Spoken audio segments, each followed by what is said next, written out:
Ikot si Charlotte sa ospital. Tinitingnan ng mga cubicle ng pasyente. At nang makita ang isang walang pang-itaas na pasyente na maraming buhok sa katawan, pumasok siya sa kanyang cubicle upang lapitan siya at isinara ang kurtina ng cubicle. Kalaunan ay dinala niya siya pabalik sa kanyang bagong apartment, kung saan sila buto. Pagkatapos, marahan niya itong hinawakan habang natutulog ito at lumalapit ito sa kanya. Natutulog sa tabi niya, habang magkayakap sila sa kama. Magiliw niyang sinusuklay ng mga daliri ang buhok nito sa katawan. Not gonna lie, ginawa ito sa akin ng doktor ko minsan. Tapos pinurot ako ni ate at na-realize kong nananaginip ako.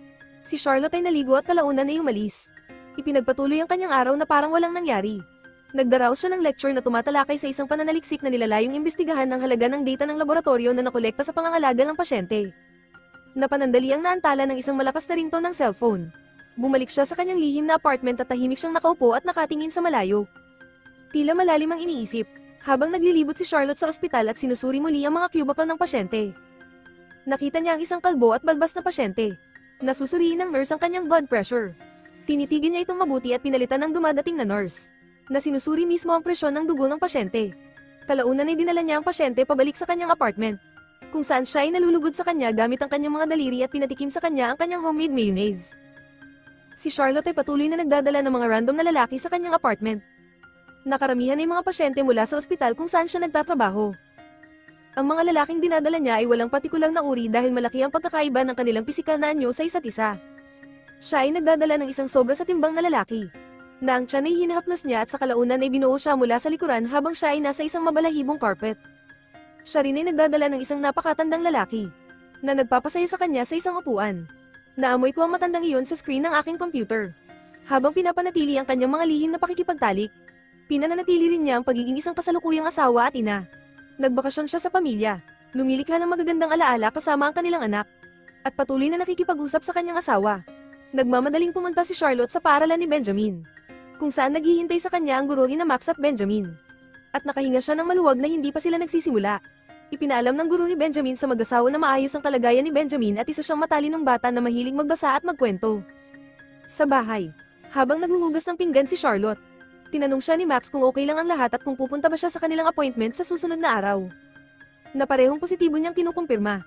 Binisita ni Charlotte ang isa sa mga proyekto ni Max, na isang gusaling itinatayo, at sa pahintulot ni Max, pumasok siya sa gusali at tumingin. Habang naglalakad siya sa bulwagan nito, napahinto siya para tingnan ng lalaking nagtatrabaho sa isa sa mga silid. Nang lumingon siya, natuklasan niyang siya pala ang lalaking kalbo at balbas na niloko niya. Nang lapitan siya ng lalaki, galit na galit itong sumisigaw at marahas na inaatake siya. Nanghihina siya at kalaunan ay nagising siya sa isang kama at si Max ay nasa gilid niya na nakatitig sa kanya.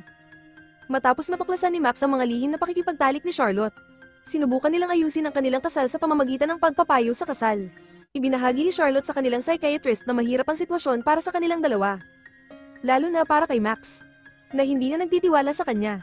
Nang tanungin siya ng psychiatrist kung ano ang nangyayari sa kanyang bagong gamot, sinabi sa kanya ni Charlotte na hindi niya alam kung ano ang dapat niyang maramdaman. Idinagdag niya na kahit na hiniling niya kay Max na dumalo sa pagpapayo sa susunod na araw, hindi siya sigurado kung pupunta ito.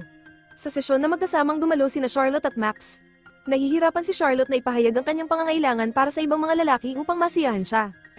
Sinabi niya na si Max ay isang napakahusay na manliligaw dahil alam na alam nila kung ano ang gusto ng iba at ang paggawa ng pag-ibig sa kanya ay napakapamilyar, mainit, at malambot.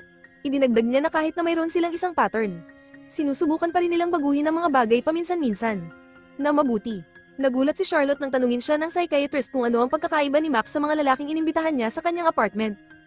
Sinusubukan niyang hindi direktang sumagot at maging maingat sa kanyang mga salita sa pagsasabing wala silang kinalaman sa isa't isa dahil ito ay isang bagay na ganap na naiiba. Sinabi pa niya na hindi kapani-pani walang naaakit siya kay Max at automatiko niyang gustong hawakan siya. Nang linawin ng psychiatrist kung ang ibig niyang sabihin ay ayaw niyang hawakan ng ibang mga lalaki. Sinabi niya na ang kanyang karanasan sa ibang mga lalaki ay ibang uri ng paghipo. Si Max, na may sinsinang nakikinig sa mga sagot ni Charlotte, ay namagitan at tinanong si Charlotte nang magpasya siyang magrenta ng kwarto. Maluhaluhang tinanong din siya nito kung bakit nagpasya siyang umupa ng kwarto sa halip na pumunta na lang sa isang hotel. Kung paano niya natagpuan ang kwarto, at kung bakit niya ginawa ang lahat ng paghahanda bago niya simulan ang kanyang mga lihim na pagkikita. Idinetalye ni Charlotte kung ano ang nangyari at kung ano ang naramdaman niya noong kasama niya ang mabalahibong lalaki. Ngunit nang tanungin ng psychiatrist kung ano ang hitsura nito, binigyan niya ito ng maikling sagot, na sinasabing hindi niya alam maliban na ito ay napakalaki at pawis. Sinabi niya na hindi siya tumingin sa kanyang mukha at pinapanood lamang ang kanyang buhok. Nang tanungin ng psychiatrist si Charlotte kung bakit pinili niya ang mga lalaki batay sa mga detalye tulad ng lalaking mabalahibo ang katawan at ang lalaking may kagat-kagat na kuko. Kung ano ang gusto niya sa mga lalaki. At kung ano ang tinanong niya sa kanila. Umiiyak si Max. Maluhaluhang tumingin si Charlotte kay Max at tumangging sumagot. Sinabi niyang sa palagay niya ay hindi niya dapat ibunyag ang lahat dahil lalo lamang itong magpapalala. Mag-isang nakaupo si Charlotte sa labas at nakikinig sa huni ng mga ibon at tunog ng mga sasakyang umaandar. Sandali siyang humiga sa halaman sa likod niya at humadyak-jet. Nawala ang ngiti niya at tumitig sa malayo. Maluhaluhang dumalo si Charlotte sa isang pagdinig. Kung saan nawalan siya ng lisensya para magsanay. Maya-maya ay bumalik siya sa kanyang lihim na apartment kasama si Max. Na sinusubukang huwag umiyak habang lumilingon sa paligid. Habang pareho silang nakaupo sa kama sa nakakabinging katahimikan. Pinoproseso ni Max ang halo-halong emosyon na kanyang nararamdaman. Tinusok ni Charlotte ang kanyang mga labi na parang awkward ng ngiti at nang hawakan niya si Max para i-comfort ito. Lumabas si Max. Sa kabila ng nakakapanghinayang isyu na mayroon sila. Nagpasya sina Max at Charlotte na manatili at mayroon silang kambal. Nang maglaon. Lumipat ang pamilya sa India dahil sa isang proyektong pinangangasiwaan ni Max. Ito ay posibleng ang pinakamasamang lugar upang ilipat dahil ang mga lalaking Indian ay maaaring maging mabalahibo at napakapawis. Habang pinagmamasdan ni Max ang mga lokal na bata na naglalaro at gumugugo ng ilang oras kasama si Benjamin. Dinadala ni Charlotte ang kanilang kambal sa paglalakad. Na nagsasaya sa disenyo ng dingding ng isang gusali. Sa tulong ng kanilang yaya. Sa bahay. Habang natutulog ang kambal. Nagbabasa si Charlotte habang nanonood ng TV si yaya. Bagamat may yaya sila.